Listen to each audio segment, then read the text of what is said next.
मेरी कविता का शीर्षक है मूर्ख औरतें। हमारे समाज में स्त्रियों की स्थिति आज़ादी के इतने साल बाद भी इतनी अच्छी नहीं है कि हम उस पर गर्व कर सकें। चुनिंदा है महिलाएं जो बहुत आगे बढ़ी हैं, जिन्हें हम उंगलियों पर गिन सकते हैं, वरना सभी की स्थिति बहुत ही दयनीय है। लेकिन इस घर को घर बनाए रखने के लिए जो महिलाएं हैं, या जिसे हम साहित्यिक भाषा में आधी दुनिया कहते हैं, तो उन पर ये कविता है। कविता का शीर्षक है मूर्ख औरतें।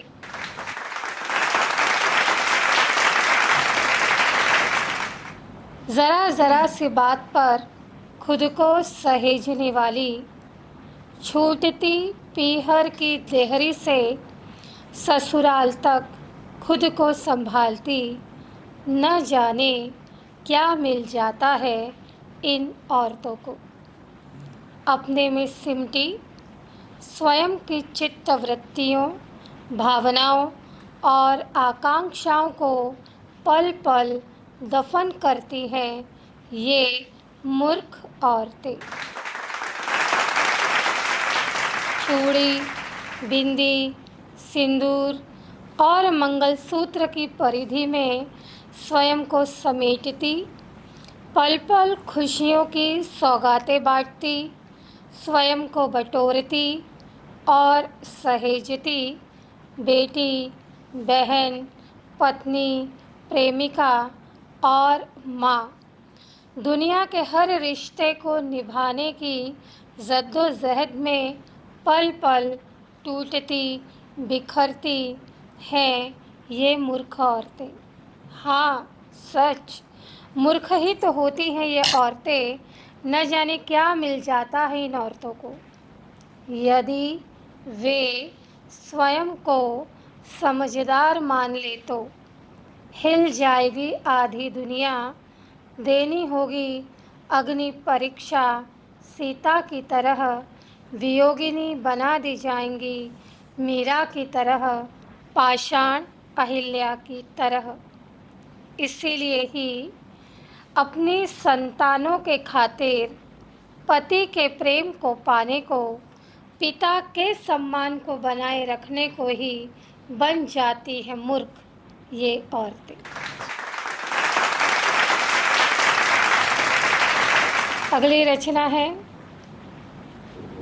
जिसका शीर्षक है शरीर को ही तो बांधा जाता है। शरीर को ही तो बांधा जाता है, उसकी पवित्रता की ही दी जाती है दुहाई।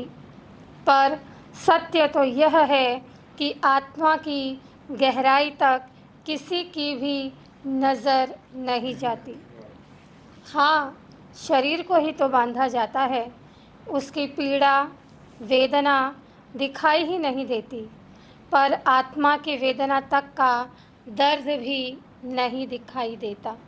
शरीर को ही तो बांधा जाता है घर, परिवार और समाज के नाम पर आत्मा के संस्कारों से कोई मतलब नहीं, उसकी तड़प कभी महसूसती ही नहीं। शरीर को ही तो बांधा जाता है, पर आत्मा अजर, अमर और शाश्वत सत्य है। वह हर परिधि को तोड़ समा ही जाती है अपने प्रभु में। हाँ, शरीर को ही तो बांधा जाता है। कबीर, सूर और मीरा का प्रेम शरीर के बंधनों से परे था, जहाँ जीव का आत्मा से द्वंद्व था, कुत्सित विचारों से अंतर्द्वंद्व था। पर सत्य तो यही है कि शरीर को ही तो बांधा जाता है। धन्यवाद।